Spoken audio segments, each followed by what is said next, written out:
Assalamualaikum warahmatullahi wabarakatuh. Saya di sini Erisna Dulestari dengan nomor NIM 210217106 akan menjelaskan tentang tahap perencanaan kontrak kedua.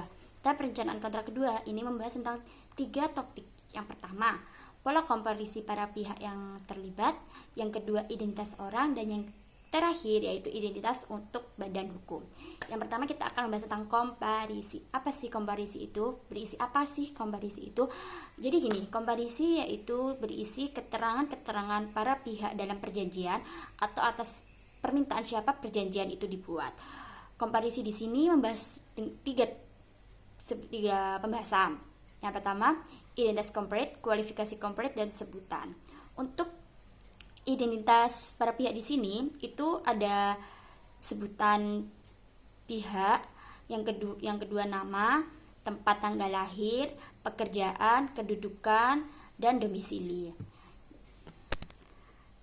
Dan ini contoh dari sebutan atau addressing. Ada tuan, nyonya, dan nona. Untuk tuan sendiri berlaku untuk orang laki-laki baik belum menikah dan atau telah menikah. Dan untuk perempuan sendiri ada 2 sebutan, yaitu nona dan tuan. Untuk nyonya untuk menyebutkan perempuan yang pernah menikah atau telah menikah, dan nona untuk perempuan yang belum pernah menikah. Yaps, setelah itu ada bentuk-bentuk atau pola-pola penulisan. Itu ada 2, yaitu berlanjut dan bentuk bersusun atau tabulasi. Nanti kita akan kasih contohnya sekarang ya. Yuks. Ini contoh model berlanjut.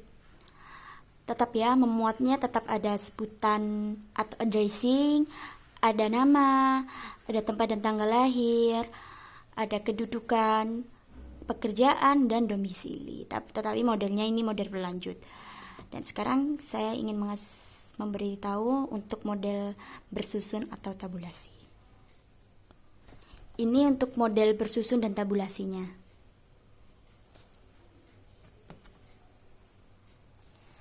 Setelah tadi kita membahas tentang identitas orang, sekarang kita akan membahas tentang identitas untuk badan hukum.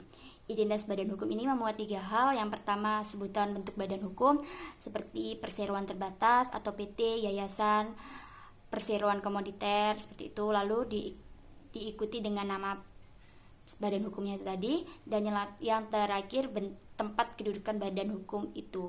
Yang artinya tempat kedudukan ini tempat beroperasinya badan hukum itu setiap harinya di mana, seperti itu. Jadi memuat 3 hal, sebutan bentuk badan hukum, nama, dan tempat kedudukan badan hukum. Ini contoh penulisan untuk identitas untuk badan hukum, seperti ini.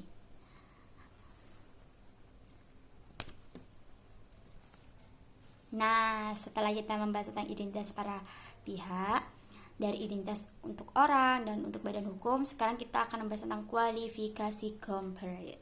Kualifikasi complete ini dalam suatu pembuatan akta, complete ini dapat mengambil posisi untuk dirinya sendiri atau bertindak sebagai orang lain.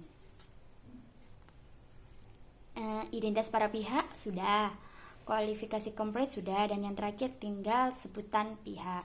Sebutan pihak ini berfungsi untuk menghindari penulisan yang berulang. Kan tadi penulisannya panjang, ada addressing, nama, tempat tanggal lahir, kota, tempat domisili, berkedudukan sebagai apa, pekerjaan, dan lain-lain. Itu bisa disingkat dengan sebutan para pihak.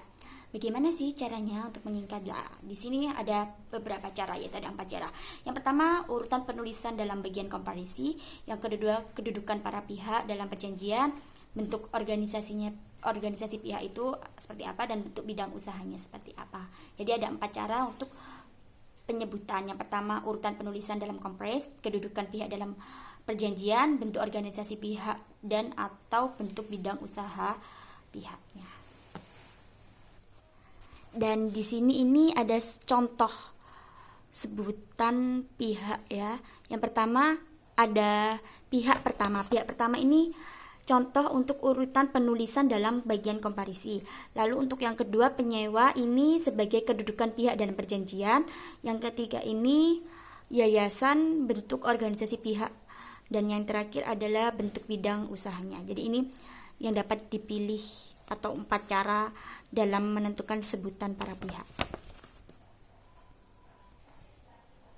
Semua sudah dijelaskan di sini. Semoga teman-teman jelas dengan penjelasan saya yang sungguh singkat. Semoga mudah dipahami dan ilmunya bermanfaat. Maaf apabila ada salah kata. Wassalamualaikum warahmatullahi wabarakatuh.